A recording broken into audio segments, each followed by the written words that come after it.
आज के इस वीडियो में हम 10th क्लास में जितने भी इम्पोर्टेंट फार्मूलाज है जैसे मैं आज इस पार्ट 1 में 1 से 5th चैप्टर तक जितने भी इम्पोर्टेंट फार्मूलाज है, चाहे वो थ्योरम हो या इम्पोर्टेंट फार्मूला हो, जो आपकी एग्ज़ाम में एमसीक्यूज बेस्ड क्वेश्चन या फिर इन ब्लैंक्स वाले क्वेश्चनों में आ सकते हैं या फिर बड़े क्वेश्चनों में जो फार्मूले काम में आएंगे, वो सारे फार्मूलों की बात कर रहा हूँ। तो मेरा 10th क्लास का फर्स्ट चैप्टर है रियल नंबर। इस रियल नंबर देखो, नंबर कितने टाइप के होते हैं पहले मैं बता। नेचुरल नंबर्स, वो नंबर जिनसे हम काउंटिंग करते हैं उनको नेचुरल नंबर्स बोलते हैं। तो नेचुरल नंबर्स को एन से डिनोट करते हैं, स्टार्ट होते हैं 1 2 3 ऐसे जाते हैं। फिर अगर नेचुरल नंबर्स में मैं जीरो को भी शामिल कर लूँगा तो ये क्या बन जाएंगे मेरे होल नंबर्स, जिनको जेड से डिनोट करते हैं 1 2 3 4। ठीक, अब इवन नंबर्स क्या होते हैं आगे देखो। इवन नंबर्स हैं, इसमें इंटीजर्स में ना, ये रहा इंटीजर्स। इंटीजर्स में क्या होगा कि अगर आप नेगेटिव नंबर्स और होल नंबर दोनों को मिला दोगे, यानी होल नंबर में आप नेगेटिव नंबर्स को शामिल कर लोगे तो इंटीजर्स बन जाएंगे, जैसे -2 -1 0 1 2, ये दोनों साइड आगे इन्फिनाइट तक जाते जाएंगे। ये होते हैं इवन नंबर्स। वो नंबर जो 2 से परफेक्ट डिवाइड हो जाते हैं, इवन नंबर्स, जैसे 2 4 6 8। और नंबर्स जो 2 से परफेक्ट डिवाइड नहीं होते, जैसे 1 3 5 7 dash dash dash. Prime numbers, वो नंबर जो या तो 1 से या इटसेल्फ यानी खुद से डिवाइड होते हैं, इसके अलावा किसी से भी डिवाइड नहीं होते। इसके अलावा एक डेफिनेशन और है कि उनमें ओनली 2 फैक्टर्स होते हैं, जैसे एक तो खुद, एक तो इटसेल्फ और एक 1, 2 ही फैक्टर होते हैं, वो होते हैं प्राइम नंबर्स। को प्राइम नंबर्स क्या होंगे? ऐसे नंबर्स जो, ऐसे 2 नंबर्स जिनका HCF 1 होता है, वो को प्राइम नंबर्स होते हैं। जैसे 2 और 3 HCF 1 आएगा, 5 और 7, यानी ग्रुप ऑफ प्राइम नंबर्स। ये को प्राइम नंबर प्राइम नंबर्स का ही ग्रुप होता है जिनका HCF कितना होता है? HCF 1 होता है वो। कंपोजिट नंबर, ऐसे नंबर जो खुद के और 1 के अलावा अन्य यानी अदर नंबर से भी क्या हो जाए, डिवाइड हो जाए, वो होते हैं कंपोजिट नंबर। रेशनल नंबर, ऐसे नंबर जिनको P/Q की फॉर्म में लिख सकते हैं और Q is not equal to 0, Q के इक्वल 0 नहीं होना चाहिए, वो सारे नंबर क्या होते हैं? Rational numbers. जैसे √4 है, 4 को मैं 2 भी लिख सकता हूँ, इस 2 को 2/1 लिख सकता हूँ, ये P हो गया, ये Q हो गया, Q के इक्वल 0 नहीं है इसलिए P/Q की फॉर्म में लिख लिया, तो ये रेशनल नंबर है। जैसे मैं बात करूँ 0 को मैं 0/1 लिख सकता हूँ, तो देखो ये तो P, ये Q, P की वैल्यू 0 है, Q की तो 1 है, तो Q की 0 नहीं होनी चाहिए, इसलिए 0 भी क्या है? एक रेशनल नंबर। इरेशनल नंबर, देखो इरेशनल वो नंबर होते हैं जैसे प्राइम नंबर्स के ऊपर अगर मैं रूट लगा दूँ, वो सारे कौन से नंबर आएंगे? इरेशनल नंबर आएंगे, यानी जो रेशनल नंबर नहीं है, इरेशनल नंबर आएंगे, क्योंकि इनका अगर हम डेसिमल एक्सप्रेशंस निकालेंगे तो पॉइंट में इन्फिनाइट तक टर्म्स तक जाता जाएगा, इसलिए हम इसकी फिक्स टर्म नहीं है, इसलिए ये रेशनल नंबर नहीं है, इरेशनल नंबर है। अब देखो इसमें पहले ये है, इस बार तो ये यूक्लिड डिवीजन नामा 10th के सिलेबस से कट हो गई RBC से, फिर भी मैं एक बार बता देता हूँ। देखो अगर मेरे पास A और B 2 पॉजिटिव इंटीजर्स हैं तो मैं A और B को इस तरीके से लिख सकता हूँ कि A equal to BQ plus R।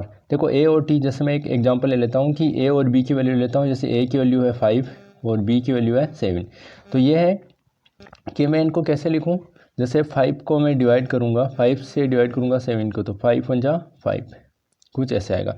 अब देखो मैं इसको 7 को ऐसे लिख सकता हूँ ना कि B जिससे मैंने डिवाइड किया था, यानी डिवीजर, गुणा मल्टीप्लाई Q साइड मेरा क्या था 1, प्लस R मीन्स रिमाइंडर 2, 5 1 जा 5 प्लस 2 इक्वल 7। R हमेशा, R रिमाइंडर की वैल्यू हमेशा या तो 0 होगी या B, यानी जो B है हमारा उससे छोटी होगी, यानी R की वैल्यू हमेशा क्या होगी? R से या तो greater than and equal to, और B से हमेशा क्या होगी? लेस देन रिमाइंडर की वैल्यू।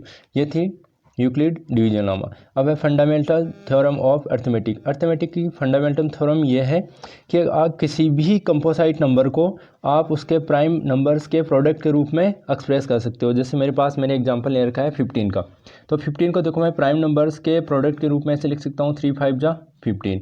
जैसे मैं 4 की बात करूँ तो 2 2 जा 4, मैं बात करूँ 12 की तो 3 4 जा 12। अब 4 प्राइम नंबर नहीं है तो मैं 4 को ऐसे लिख सकता हूँ 2 × 2, और एंड दिस इज़ फैक्टराइजेशन, और उनके फैक्टराइजेशन है वो हमेशा यूनिक हो गया, उनके समान कोई दूसरा नहीं होगा। ये थी मेरी फंडामेंटल थ्योरम ऑफ अर्थमेटिक।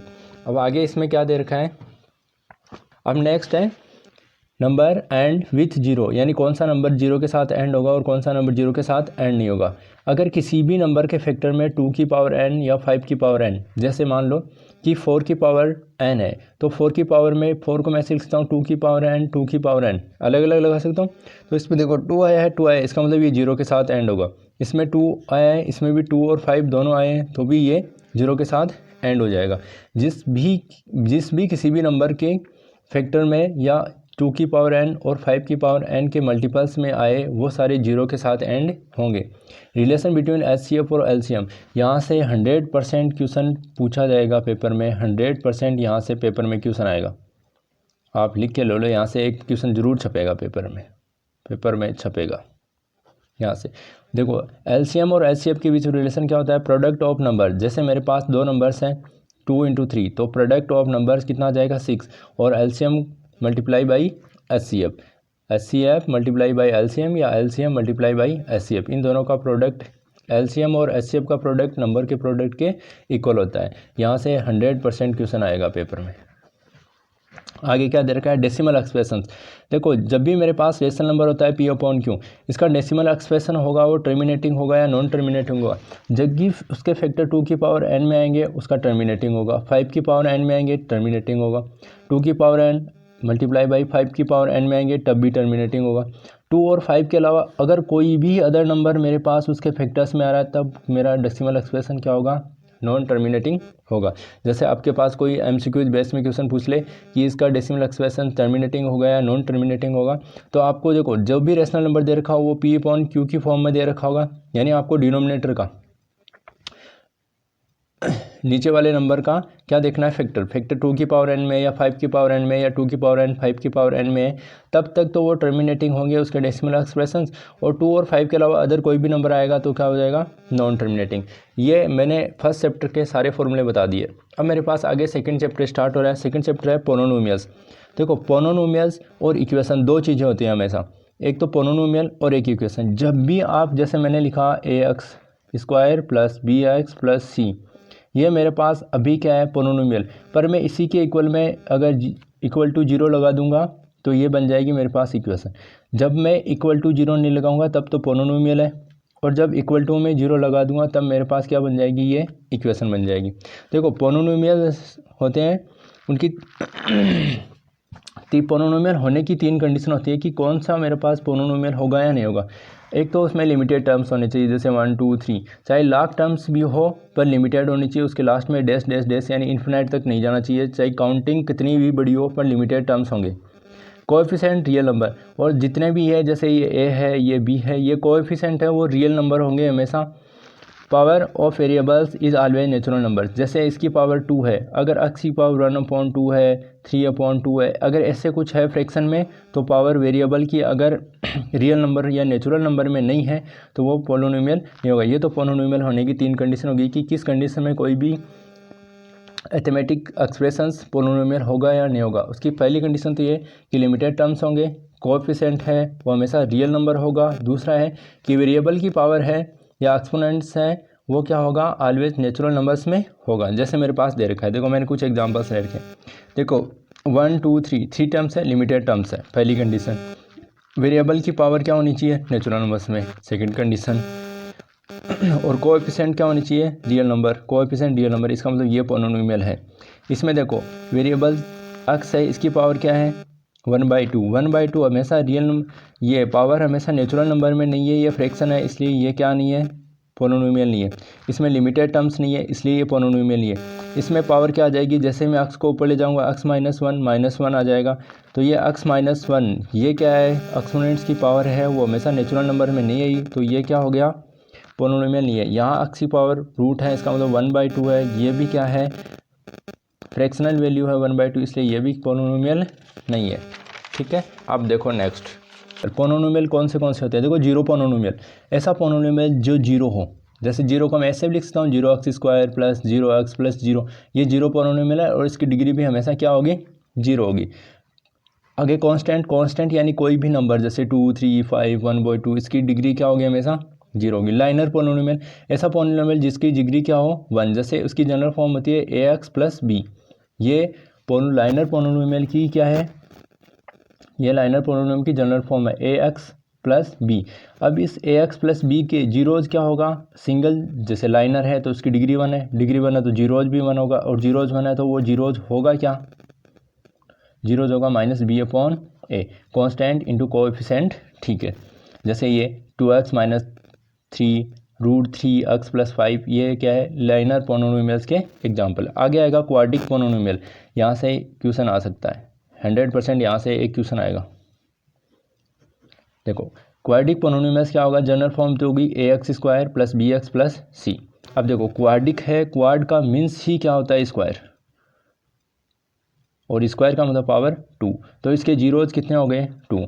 एक जीरोज मैंने ले लिया, अल्फ़ा है एक बीटा है, तो इसके जीरोज अल्फ़ा प्लस बीटा निकालोगे कैसे, या तो मिडिल टर्म स्प्लिटिंग से निकालोगे, नहीं तो क्या निकालोगे क्वाड्रिक फार्मूला से, minus b plus minus root b square minus 4ac upon 2a। ठीक, अब इस आगे इस फॉर्मूले के बारे में 4th चैप्टर में फिर से पढ़ेंगे जो क्वाड्रिक इक्वेशन है। अभी पोलिनोमियल्स के बारे में पढ़ रहे हैं, तो sum of zeros alpha plus beta क्या होगा, minus B upon A, product of zeros alpha beta क्या होगा, सी अपॉन ए, यहाँ माइनस नहीं है, सम में तो आएगा minus B upon A, product में आएगा सी अपॉन ए। देखो यहाँ मैंने लाइनर पोलिनोमियल के निकाला था तब भी नीचे ए था, अगर उनका मैंने सम निकाला तब भी ए है, प्रोडक्ट निकाला तब भी ए है। बस ध्यान देखो, जब भी मैं सम करूँगा तो बी आ गया माइनस बी, प्रोडक्ट करूँगा तो सी आ गया, यहाँ था बी। ठीक है, ये हो गया मेरा sum of zeros minus B upon A, product of zeros C upon A. Cubic polynomial की जनरल फॉर्म होगी A X cube plus B X square plus C X plus D. Zeros कितने होंगे 3, अल्फा बीटा और gamma. अब देखो इसमें क्या क्या रिलेशंस आएंगे,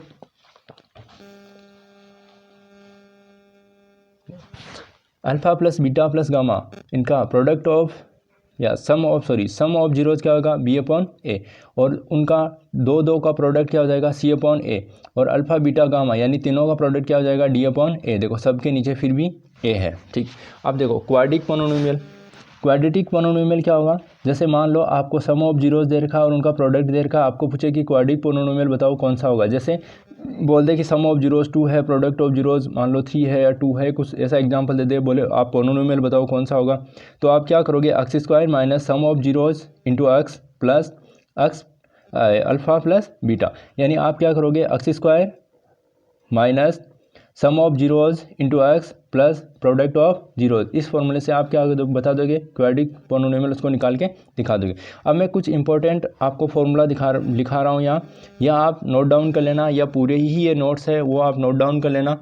जैसे अगर आपको ये नोट्स वगैरह चाहिए या लिखे हुए चाहिए तो मैं एक व्हाट्सएप पे चैनल बनाऊँगा, वहाँ इनकी PDF डाल दूँगा बाद में बना के। ठीक है, अगर चाहिए तो बाद में आप कमेंट करके बता देना, नहीं चाहिए तो देखो अगर आपको इतने फॉर्मूले याद है तो ये मैथ में बीच बीच में से आएंगे, ये चैप्टर में से किसी ने नहीं है, हमने पहले क्लासों में जो पढ़ा है वहाँ से ये फॉर्मूले हैं, जैसे 8th क्लास में बहुत सारे फॉर्मूले दे रखे हैं, तो वहाँ से ये मैथ में बार बार काम में आएंगे। ये बस 6 फॉर्मूले हैं, ये याद रख लेना। देखो ए प्लस बी का whole square, A square plus B square plus 2ab, A minus B का whole square, A square plus B square minus 2ab, A plus B A minus B A square minus B square, X plus A X plus B X square, A plus B X plus A B, A plus B का whole cube, A cube plus B cube plus 3ab A plus B, A minus B का whole cube, A cube minus B cube minus 3ab A minus B. अब देखो ये second chapter तक complete हो गया है, वैसे सेकंड चैप्टर यहीं कंप्लीट हो गया था। थर्ड चैप्टर है pair of linear equation in 2 variables, 10th class का थर्ड चैप्टर। देखो लाइनर पेयर की जनरल फॉर्म क्या होगी, A X a1x plus b1y plus c1 equal 0, ये मेरा फर्स्ट हो गया। दूसरा इक्वेशन है a2x plus b2y plus c2 equal 0, ये मेरा सेकंड इक्वेशन हो गया। अब इनका सॉल्यूशन करने के 3 मेथड्स हैं। पहले देखो 2 मेथड्स कौन से हैं, ग्राफिकल मेथड और एल्जेब्रिक मेथड। अब एल्जेब्रिक के वापस 3 मेथड्स हैं, एक तो क्रॉस मल्टीप्लिकेशन मेथड जो इस बार 10 से हट गया इसलिए मैंने यहाँ नहीं लिखा, सब्स्टिट्यूशन मेथड और एलिमिनेशन मेथड। आप ये समझ के चलो कि सब्स्टिट्यूशन मेथड और एलिमिनेशन मेथड से 100% एक क्वेश्चन आएगा, और वो आएगा 4 मार्क्स वाले में। 100% एक क्वेश्चन छपेगा यहाँ से पेपर में, और वो 4 मार्क्स वाला एक क्वेश्चन यहाँ से छपेगा। ज़्यादा चांस है सब्स्टिट्यूशन मेथड्स के, एलिमिनेशन मेथड के कम ही क्वेश्चन आते हैं, सब्स्टिट्यूशन मेथड के ज़्यादा क्वेश्चन आते हैं, एक क्वेश्चन जरूर छपेगा। या फिर अगर मान लो ये नहीं आया या ये दोनों क्वेश्चन और में आ जाए, ग्राफ ग्राफ का तो 100% आता आया है आज तक और 100% क्वेश्चन आएगा और ग्राफ बनाना बहुत ईजी है। यहाँ से सॉल्विंग से एक क्वेश्चन 100% आएगा, हो सकता है और में आ जाए दोनों, ठीक है। तो ये देखो एक 1 मार्क्स का क्वेश्चन यहाँ से जरूर आएगा। देखो क्वेश्चन है क्या कि आपके पास दे रखे हैं, तो आप अगर रेशियोज को कंपेयर करोगे A1 A2 is not equal to B1 B2, तो लाइनें क्या होगी कि ग्राफिकल रिप्रेजेंटेशन होगा कि उनका लाइन्स होगी वो इंटरसेक्टिंग लाइन्स होगी और इंटरसेक्टिंग जो पॉइंट होगा वही सॉल्यूशन होगा। अगर लाइन्स इंटरसेक्ट करेगी तो कितने पॉइंट पे करेगी, 1 पॉइंट पे, तो उनका सॉल्यूशन भी कितना होगा, 1 सॉल्यूशन होगा। A1 A2 is equal to B1 B2 is equal to C1 C2, यानी तीनों रेसे इक्वल हो तो कोइंसिडेंट का मतलब एक लाइन है सेम टू सेम उसी के ऊपर दूसरी लाइन है ऐसे, ठीक है। कोइंसिडेंट अगर देखो कोइंसिडेंट यानी यहाँ भी टच करिए, यहाँ भी हर लाइन पे हर पॉइंट पे इंटरसेक्ट करिए तो इन्फिनाइटली मैनी सॉल्यूशंस होंगे। और जब भी किसी इक्वेशन के सॉल्यूशन होते हैं तो वो इक्वेशन कैसा होता है, कंसिस्टेंट पेयर ऑफ इक्वेशन, यानी जिसके सॉल्यूशन है वो कंसिस्टेंट और जिसके नहीं है सॉल्यूशन वो क्या होगा, inconsistent pair of equation. A1 A2 is equal to B1 B2 but not equal to C1 C2। A1 A2 B1 B2 के इक्वल है पर C1 C2 इक्वल नहीं है, तो लाइनें कैसे होगी, पैरेलल, यानी वो एक दूसरे को कभी भी इंटरसेक्ट नहीं करेगी। ये मेरी L1 है, ये मेरी L1 है और ये L2 है, इनका अगर इंटरसेक्ट नहीं करेगी तो कोई भी सॉल्यूशन नहीं आएगा, ये क्या होगी, इनकंसिस्टेंट होगी। ये मेरा यहाँ 3rd चैप्टर कंप्लीट हो गया है। अब देखो 10th क्लास का 4th चैप्टर है quadric equation. Quadric equation standard form क्या होगी क्वाड्रिक इक्वेशन की, A X square plus B X plus C equal to 0, जहाँ ए 0 के इक्वल नहीं होना चाहिए। उसका सॉल्यूशन देखो फैक्टराइजेशन मेथड से, जैसे मिडिल टर्म स्प्लिटिंग से करते आए। अब देखो एक तो आती है इक्वेशन, एक आता है पोनोनोमियल। जब भी मैंने अभी बताया था कि पोनोनोमियल के इक्वल में कभी भी 0 नहीं आएगा और इक्वेशन के इक्वल में हमेशा 0 आएगा। जैसे मैंने लिखा A X square plus B X plus C, यहाँ आएगा A X square plus B X plus C. अगर इक्वल टू में 0 आ गया तो ये क्या होगी, इक्वेशन होगी, और इक्वल टू में 0 नहीं आया तो ये क्या होगी, पोनोनोमियल होगी। पोनोनोमियल के सॉल्यूशंस होंगे वो जीरोज कहलाते हैं हमेशा, और जो भी इक्वेशन के सॉल्यूशंस होंगे उनको हमेशा क्या बोलते हैं, उनको रूट्स बोलते हैं हमेशा, ठीक है। देखो क्वाड्रिक फॉर्मूला है जिससे क्या होगा, minus b plus minus root b square minus 4ac upon 2a। देखो इसका डिस्क्रिमिनेंट यानी d, यानी जो बी स्क्वायर माइनस 4ac है इसको डिस्क्रिमिनेंट बोलते हैं। अगर आपको फैक्टराइजेशन से क्वाड्रिक इक्वेशन का सॉल्यूशन नहीं निकल रहा है तो आप इस फॉर्मूले लगाओगे, क्वाड्रिक फॉर्मूला बोलते हैं इसको, यहाँ श्रीधराचार्य फॉर्मूला बोलते हैं, श्रीधराचार्य सूत्र। ये इंग्लिश में ऐसे ही प्रोनाउंसिएशन का लिखा होता है, जैसे इसको स्पेल के रूप में लिख देते हैं और पूछ लेते हैं, ठीक। डिस्क्रिमिनेंट क्या होगा, बी स्क्वायर माइनस 4ac को डिस्क्रिमिनेंट बोलते हैं। अगर देखो ये होता है नेचर ऑफ रूट्स, ये है नेचर ऑफ रूट्स। देखो बी स्क्वायर माइनस 4ac की वैल्यू अगर 0 से ग्रेटर देन होगी यानी पॉजिटिव होगी तो 2 रूट्स आएंगे, 2 डिस्क्रिमिनेंट रियल रूट्स, 2 अलग अलग रियल रूट्स आएंगे। अगर 0 के इक्वल होगी तो 2 इक्वल रूट्स आएंगे, और 0 से लेस देन होगी तो 9 रियल रूट्स आएंगे। देखो अगर ग्रेटर देन 0 होगी तो रियल आएंगे, 0 से लेस देन होगी तो 9 रियल रूट्स, क्योंकि अगर इसके अंदर कोई भी वैल्यू रहेगी, जैसे रूट के अंदर कोई भी मेरी नेगेटिव वैल्यू रहेगी, 0 से लेस देन इसका मतलब नेगेटिव है, तो ये 9 रियल रूट यानी इमेजिनरी नंबर्स आएंगे। अगर इसके इक्वल टू 0 है यानी दोनों वैल्यू क्या आएगी, सेम आएगी, और अगर 0 से ग्रेटर देन है तो दोनों अलग अलग वैल्यू आएगी। यहाँ से एक क्वेश्चन 100% छोटे क्वेश्चनों में आएगा, यहाँ से 100% एक क्वेश्चन छपने का, पेपर में छपेगा ही। अब आगे मेरे पास है, ये 4th चैप्टर कंप्लीट हो गया, आगे मेरे पास है 5th चैप्टर। 5th चैप्टर का नाम है एपी, अर्थमेटिक प्रोग्रेशन। देखो एपी अर्थमेटिक प्रोग्रेशन यानी एपी होती क्या है, an AP is a list of numbers in which each terms is obtain by adding a fix number. कि एपी एक लिस्ट है नंबर्स की जिसमें हर नंबर क्या होता है, एक नंबर यानी फिक्स नंबर को ऐड करने पे, यानी पीछे वाले नंबर में आगे एक फिक्स नंबर ऐड करने पे आगे वाला नंबर होता है एक्सेप्ट, यानी के अलावा, यानी फर्स्ट टर्म के अलावा सभी नंबर में पीछे वाला टर्म में एक फिक्स नंबर जोड़ने पे ऐड करने पे आगे वाला नंबर मिलता है, ऐसे एक एपी मिलती है। इस फिक्स नंबर को कॉमन डिफरेंस यानी डी बोलते हैं। डी यानी कॉमन डिफरेंस की वैल्यू पॉजिटिव, नेगेटिव और 0 तीनों हो सकती है, ठीक है।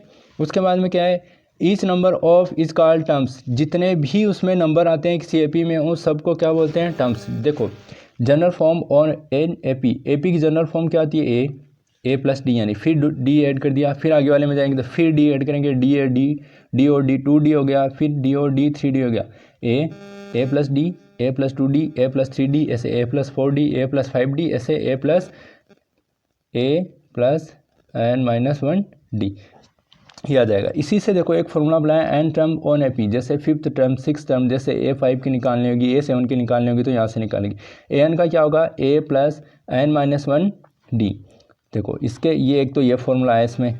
सम ऑफ n टर्म्स जैसे Sn n/2 2a plus n minus 1D, एक ये फॉर्मूला है। अगर आपको लास्ट टर्म दे रखा हो तो AP के n टर्म्स का सम क्या होगा, n/2 a प्लस L, ये हो जाएगा।